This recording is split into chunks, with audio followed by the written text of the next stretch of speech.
কিছুদিন আগে ছিল আমার আর রুদ্রের লাভ 10th অ্যানিভার্সারি। হ্যাঁ, তো ভাবলাম চলো সবাই মিলে একটু ডিনার করা যাক। তো চলে গেলাম সিধা আজাদিন ধাবায়, যেটা যাচ্ছে শিলপাড়া ডায়মন্ড হারবার রোডে, একদম স্টেট গ্যারেজের অপোজিটে।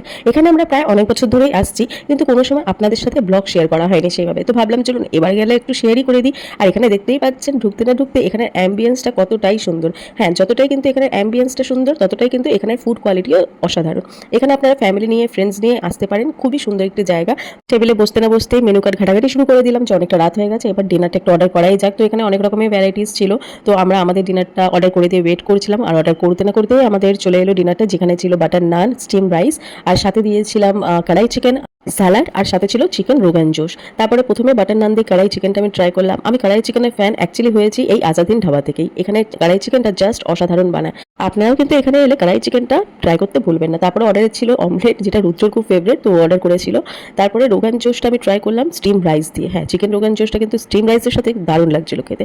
এখানে এক্সাক্ট লোকেশনটা আমি উপরে ক্যাপশনে আপনাদের ট্যাগ করে দেবো, পারলে একবার হলেও ভিজিট করতে পারেন। তারপরে ডিনার কমপ্লিট করে সবাই মিলে একটু সেলফি নিলাম। সেলফি নিয়ে সিধে বাড়ির দিকে আগমন। ব্লগটা ভালো লাগলে অবশ্যই কিন্তু কমেন্ট সেকশনে জানাবেন।